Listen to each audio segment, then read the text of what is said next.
Welcome to the Truth Seekers channel. Today I'm gonna talk about the Kybalion. I found the ebook online, free ebook, and I want to read the whole ebook to you, but in parts. And today I'm gonna start with the introduction.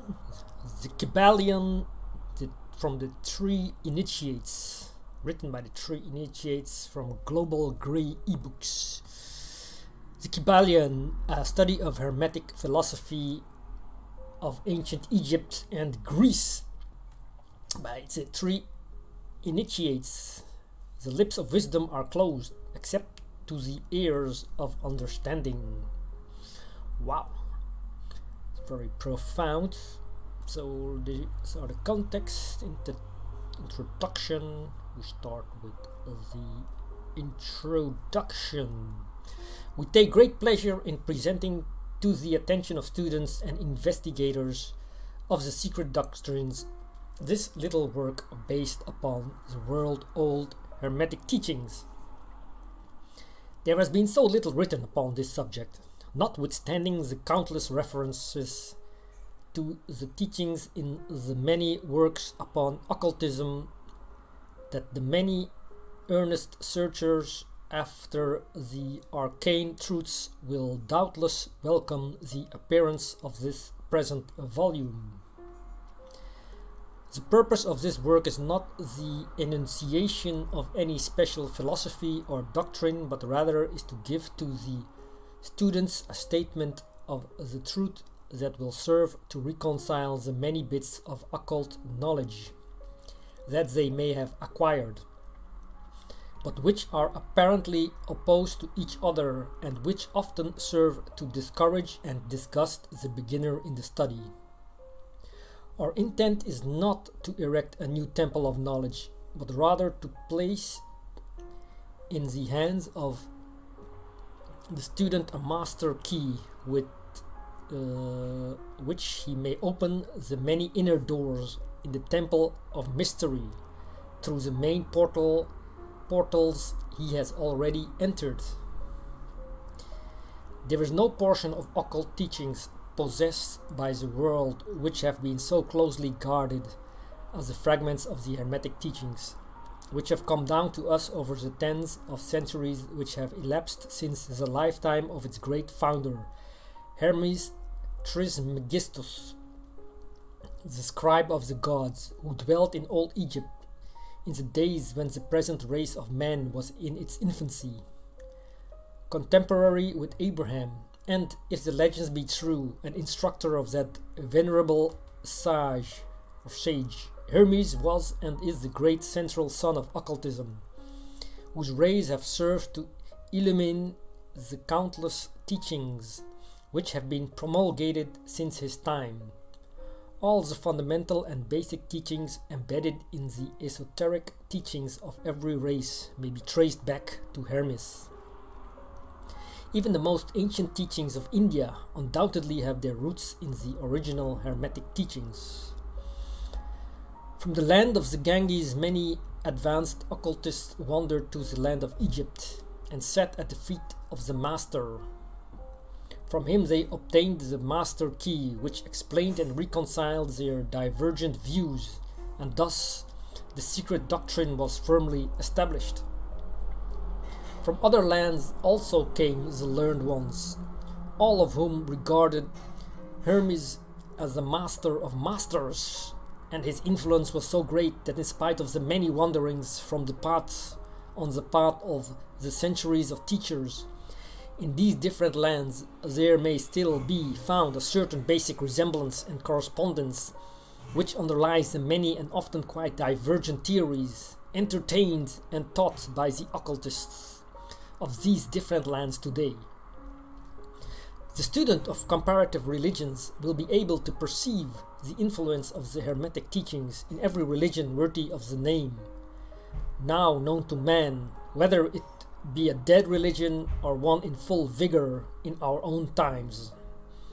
There is always certain correspondence in spite of the contradictory features, and the Hermetic teachings act as the great reconciler.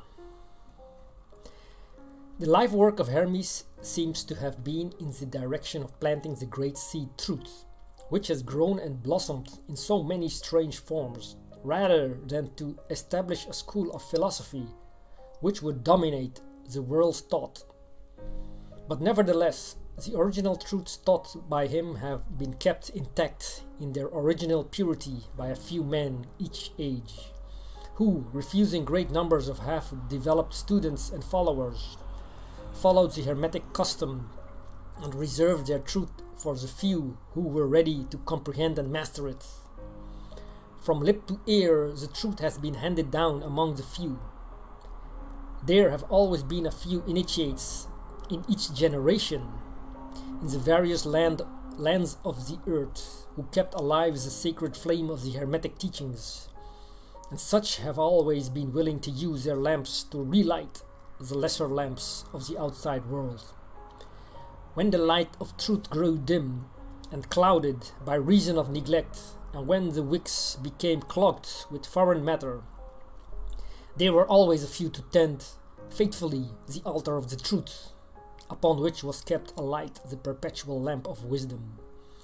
These men devoted their lives to the labor of love, which the poet has so well stated in his lines. "Oh, let not the flame die out, cherished age after age in its dark cavern, in its holy temples cherished, fed by pure ministers of love. Let not the flame die out." These men have never sought popular approval, nor numbers of followers. They are indifferent to these things, for they know how few there are in each generation who are ready for the truth, or who would recognize it if it were presented to them.